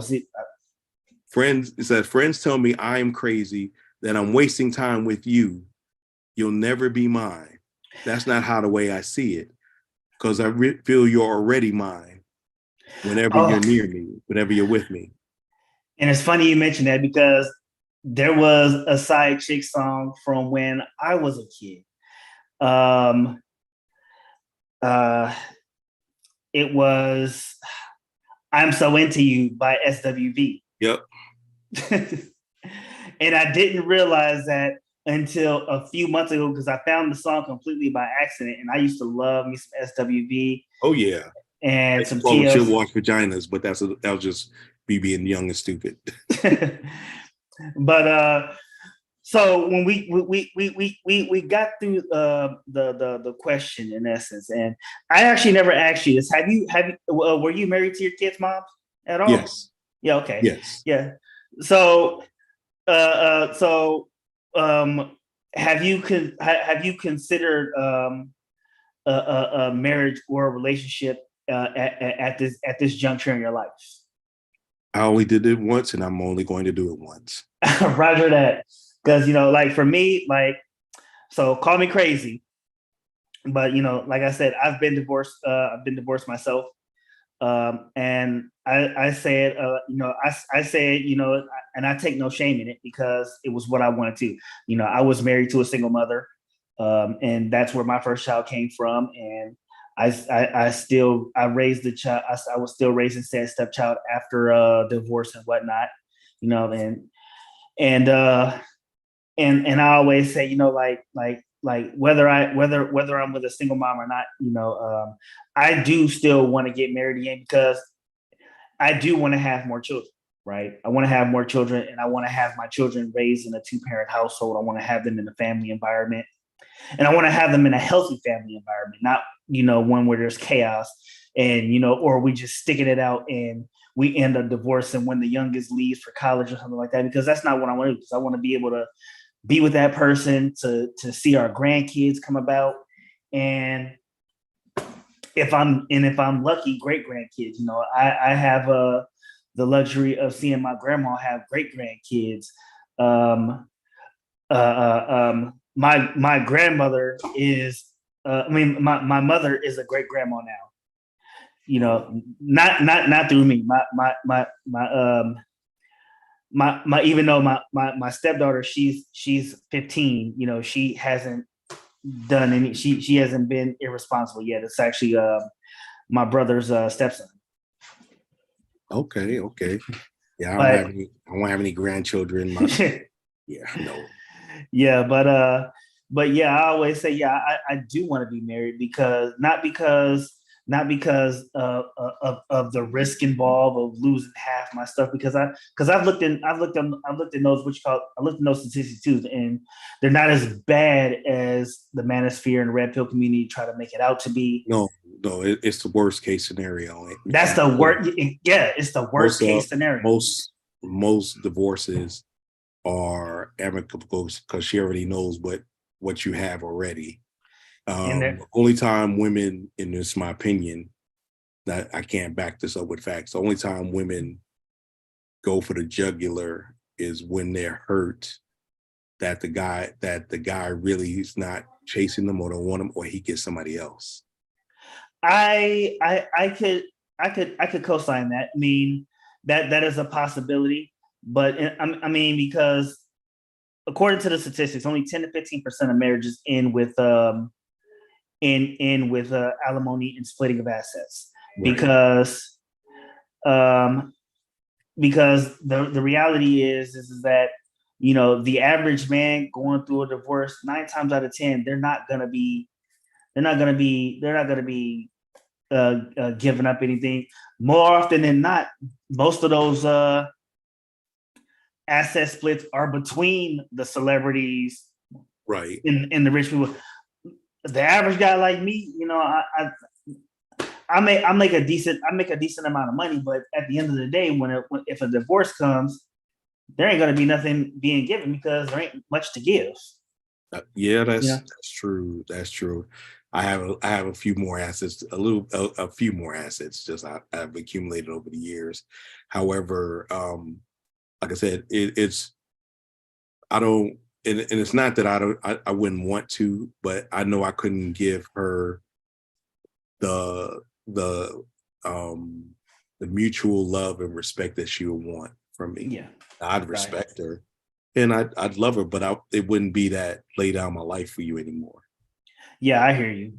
So I'd protect, but I mean, why get into something where I'm not going to be fully invested in? So. Life partner, sure. Another wife, no. and that's understandable. I mean, yeah. Uh, Black Angel TV said do a prenup. Again, that is not something I would have to worry about with the way my life is set up. And you have to know. I mean, you have to know all the legal bounds. I actually got away with not paying anything in my divorce because not because of lack of resources and stuff like that, but there was other things involved that I Right. will not talk about on the internet. Because I can tell you right now, me and my ex-wife, we're closer now than we were when we were married. And that's usually what happens. And yeah, and quite frankly, even with my other child's mother, we get along. We're not going, we're not having any bitterness towards her. If there was any bitterness, it was for me, right? And and when I got myself together and I started trying to do right, not just for not by my exes or my children, but even doing right by myself, they saw that and they were just like, hey, you know what? We'll make sure that you don't fail as a father. As long as you're trying, you will not fail as a father. My ex-wife actually gave me custody of my daughter. I didn't have to fight for it in court. Right. Like I said, most of that time it's residual anger on something that may or may not, that really has nothing to do with the child. And I used to tell people, I said, you're not a good person if you hate your significant other more than you love your child. Yeah. And that's something that was really important to me. It was, like I said, getting myself together. Like I said, I tell people, on Facebook, yeah, I have custody of my children. And I always tell people when I do YouTube, you can always fact check me. Both my baby mamas watch these videos, and I tell you, my ex-wife gave me custody of my daughter. My other child's mother, she was a-okay with a baby living with. She was like, I trust him with her baby, and here I am raising two girls. I'm not doing it by myself. They are helping me. They help me more than most people would get help from their Right. opposite the opposite parents. Right. Hell, they help each other. Right. And I mean, but that takes a level of maturity not seen in most modern women. A lot of times it's, what can you do for me? How does it affect me? You just gotta, as KS, if he hasn't taught us anything else, be the best version of yourself. And amen. Things will come to you. A lot, in a lot of these groups, I just look at people like, well, you got yellow teeth, you fat. I'm like, but I'm successful. I have a woman. So what? You can't say I'm ugly. You can say that, but you'd be lying. I said, you can't say I'm not successful because I'm showing you my receipts. Definitely. So what is it really? Now? Should I yap back at some of those fake profiles? Probably not. But sometimes you just gotta smack folks because it's funny because one of these young people talking about, I tried to hack their, using my own name. Now think about this. Using my own name to overtly try to hack someone, and I work in cybersecurity. Yeah, I don't think they thought that through. Yeah, how stupid is that? Yeah, I don't think they thought that through. That's why that's why I called her an effing liar, because I'm like, I'm not gonna risk my freedom and my life for my livelihood for you. I don't even know you like that. Right. And it's not worth it. So I say this to say that some people are going to try to slander your name. I'm not going to stand for people. You can call me gay. You can call me a misogynist. That I know it ain't true, so it doesn't work. I said, but you try my character though. Like, that's a different story. Yeah, yeah, I will. I do talk back, and a lot. It's a lot of them now. I just hit them with stuff, and just like like I said, the only thing they can do is personal attacks, and those personal attacks aren't effective because I still have what I have. I can have like green teeth, but I still got a lady and a good looking one at that. Right, right. Okay, so one of the biggest subject that pops up, one of the biggest subject that pops up in men's spaces is this disdain for single moms. Now, as you know, I've gone on record to saying that I married a single mom. I've dated multiple single moms in my adulthood. And one of the things that I said in a previous video was, I won't knock a man that dates a single mother because he takes away from, or rather, he minimizes the competition for the type of woman that I do want. What do you think about that? I think a lot of dudes are capping, and a lot of dudes are capping. Now, Obviously, my thing is that good luck in finding a woman who doesn't have any children over the age of 25. A second I say is that, now, one thing I will say is that if they don't marry one, that's perfectly fine. If you don't want to marry somebody you don't want to marry, but don't say I wouldn't date a woman I would not date a woman with kids, because that's straight cap. especially with all them dudes that need a place to stay. Exactly. Homosexuals, they date big women with children. Homosexuals. Hobosexuals. Yeah, that's not homosexuals, hobosexuals. Yeah, let's clear that up right now, because I don't want nobody coming at me talking about I'm dissing the rainbow community. No, it ain't got nothing to do with. No, but I'm gonna tell you, gay men can be hobosexuals too. Oh yeah, that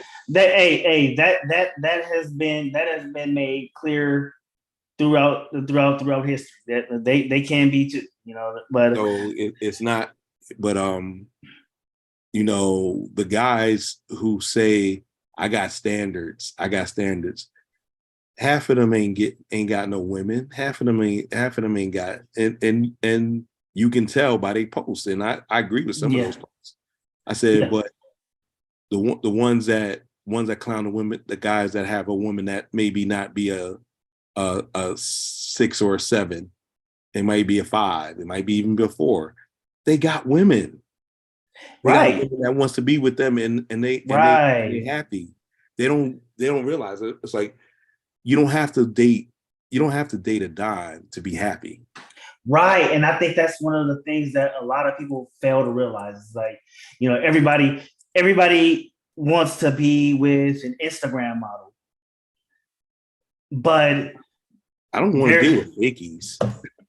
Yeah, no, you know what I mean. They everybody wants to be with an Instagram model, but they not realizing that the girl that works at Taco Bell, she be just fine too. I have been with average women and been happy. I've been happier with average women a lot more than I have been with some of the most attractive. I think the most attractive woman I've ever dated was probably made me more miserable than the woman that I had that was average. Right. And both of them were childless. So it's just like, and I will go as far as saying that even the single mothers that I've been with, a good portion of them did a very good job at making me happy. And I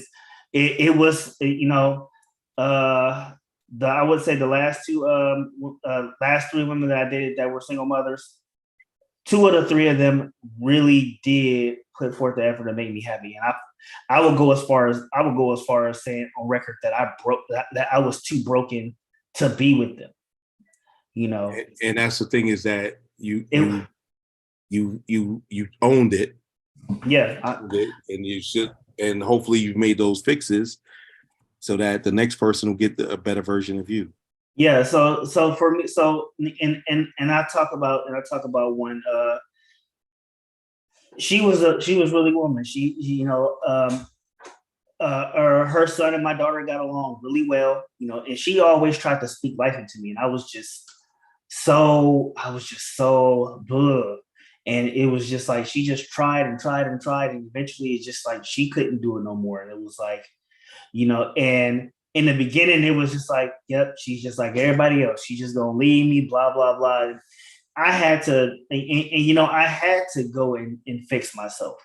I had to go fix myself because it turned into a, if they're just leaving me, then the common denominator might just be me. Yes.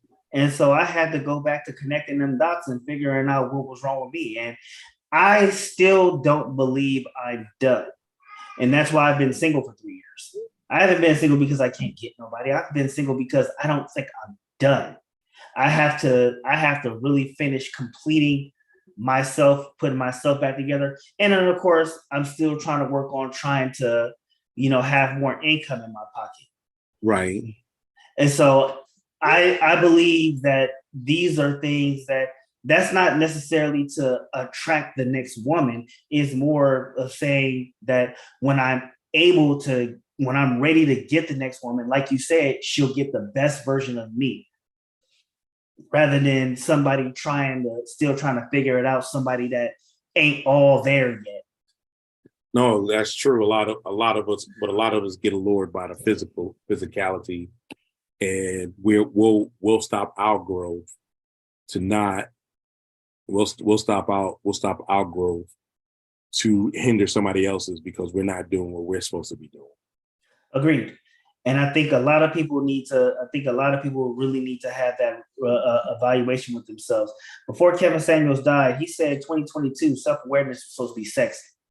And yes. You know, and a lot of people did not catch on to that. And he died taking that message with him, because a lot of guys were so focused on the sisterhood celebrating him dying and trying to bring them down for having their little moment of celebration, and forgot, hey, we're supposed to be trying to become the best versions of ourselves. And I always ask me, what have you done to become the best version of yourself today? And that's something that was another thing I did a video on. This was a few months back, so I ain't gonna actually look for it. But I did this video where I said, if you've done nothing, the least you can do for yourself, I said, do 10 push-ups. If you do 10 push-ups, I guarantee you did something to better yourself today. And you should feel proud of yourself if you pulled that off. Because there's a lot of guys who get out of bed and don't even try to do that. Yeah, that's true. And so it's just like, you know, if you do one thing, I guarantee you that is a start. And I think that's lost on a lot of us as men, because, you know, we want to preach accountability. We want to preach about how we're accountable and they're not, and we want to preach about how they're emotional and we're not, and they want to talk about how they're doing this and we're not doing that, but not realizing that you're doing the exact same thing they're doing. You know, and we're supposed to be masculine. You know, we're supposed to be masculine, but here we are, you know, doing everything they're supposed to be doing, and it makes us look bad. Very bad. Those guys who are engaging in that behavior are making us look bad, and I really hate that. But that's why we gotta call them out, Hatter. We gotta call them out wherever. It's like, if they don't listen, that's not on you. You just gotta, you know, you're the watchman, and if something's going wrong and you let it, you don't say anything, you've accepted that as a new standard. So always stand up for what's right, even though if it may be difficult. I mean, hell, I tell people, if somebody tells the truth about me, I might not like it, but I understand it's the truth. And if it's the truth, only thing I can say, yeah, you right. Spoken like a true OG. Black Angel TV said, I remember people celebrating his death. I was like, what type of individual buys a cake and celebrate a man who passed away? Yeah. Well, that's because they were miserable. They were so miserable with him for saying what he said, which was observations, that he was waking up too many people. That's why they celebrated it, because they thought that the movement died with him, but it didn't. It morphed. We have some ugly parts to it, but there's the overall is that, you know, the people that are about something are doing something. You're doing something, Hatter. Yeah. So that's, you know, that's a difference. And, you know, some people say, well, the Bible says, be not weary in well doing. So yeah, it's tiring. It's tiring trying to get facts and data and information out. But if we don't do it, then who? Yeah. That's a part of leadership. And hearing that from you means a lot. Hearing that from you, because I really do try. I really want, because honestly, we already understand that that there may be some lacking of accountability on a woman's part and how they need to improve. But we also got to improve too. You know, we're not perfect, and especially we as Black men. When I first heard the statistic that Black men are the most active fathers in this country, I felt amazing, and I felt motivated. I felt motivated to do more. But you know, it's funny that you say that. It's because that's what I've seen. That's what I've seen in my life. I've seen very few of us not be active in their child's life. There are some who just sent. There are some I know that just sent money. Yeah, that's not it. But for the most part, most of the people I've associated with, that I'm around, they are active in their children's lives, and they may be with the mother, they may not be with the mother, but they were there. The dad was there.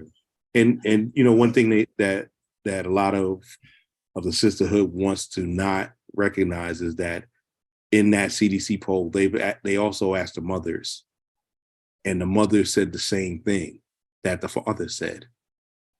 So, you know, that saying is just like, say, yeah, I'm doing great. But if somebody says you're not doing great, then you're not doing great. But if the other person, they there.